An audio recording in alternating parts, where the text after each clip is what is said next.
Okay, I'm going to talk about a couple of articles.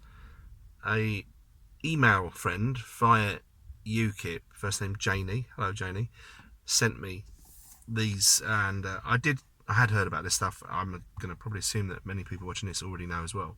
The first one is from Politicalite. I said it right, wait. And it's basically a German Brexit, and this is to do with, so prior to the Chequers debacle last year, where many of our ministers decided to keep their dignity by keeping their jobs and not walking away from such a terrible deal. A couple of them actually managed to keep some real dignity, but they did that later on because otherwise they would have had to thumb a lift home. So the story is that Angela Merkel wrote our withdrawal agreement, the one that's really good for them and not for us. So there's basically the victors of a war, they dominate the terms of surrender, right? That's what this feels like to me. It was written by the Germans, sent over to us in May of last year. Managed to get, I think May, the traitorous one, managed to get a couple of concessions that Merkel wasn't really happy with, but she went along with it for now, but they'll make sure that they get to turn those things around later on, because you've got to keep the EU happy. That's the most important thing here. We all want the EU to be happy. Apparently it was marked as super secret. Damn right it would have been. In there, obviously, apparently in this story, May's promised to not change too many laws to make it much easier for the UK to re-enter the EU at a later date after the next election. The arrogance of them is unbelievable. And that is, how do you define treason? Working with a foreign power to the detriment of your own. That's not the exact quote, but that's pretty much what it says. It's not even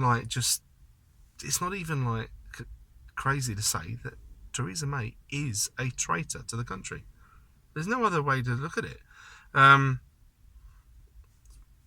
Bring back death penalty for high treason?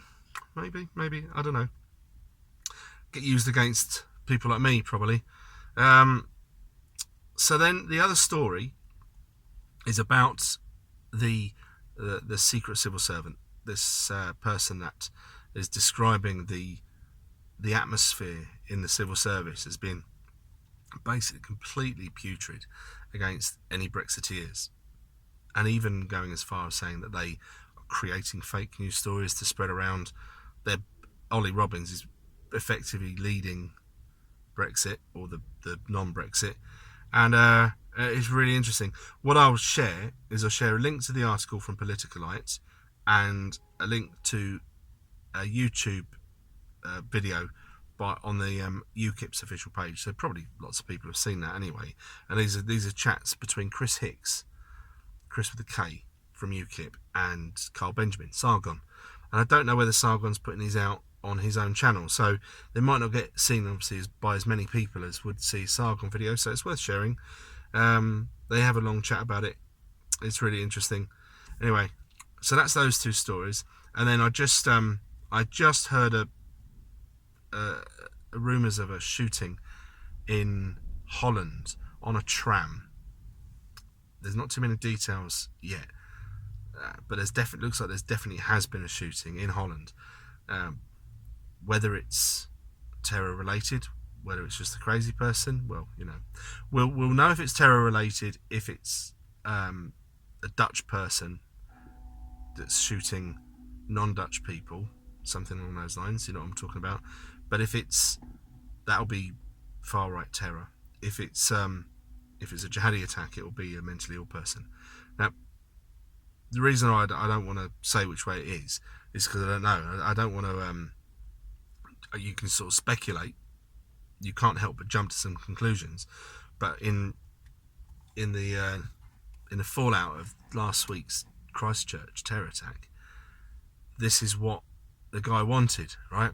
He wants to accelerate a civil war or a culture war, a war between whatever he perceives as being white Europeans against invaders, in his terms. Now, there's I can't remember your name, mate. I'm really sorry. One of the subscriber, he shared with me the manuscript which I started reading this morning, and it's the most scary part of this manuscript to me, and I'm only maybe, I don't know, 15, 20 pages in, is that the guy seems incredibly lucid and rational. I was hoping it was going to sort of be the ramblings of a crazy person, but it's not. Really sounded quite sane, very pragmatic, organised. I suppose a bit like the guy that slaughtered all the Norwegians, the students, a few years back. It seems very much like that. Anyway, and he wants, effectively, to start this war, he wants the authorities to start to try to take away guns from what he perceives as, white Europeans, and he wants them to rise up against the governments, and he wants let's get this bloody war on the go sort of thing. And it's horrible, but it looks like his plan might be working. The media are doing what they do. They're going to hype it up. They're going to make sure that we all think that this is some sort of like far right thing, whereas a lot of his, I don't know, I think a lot of what he's saying, you could well be sort of a lefty fascist rather than a right-wing fascist, but whatever.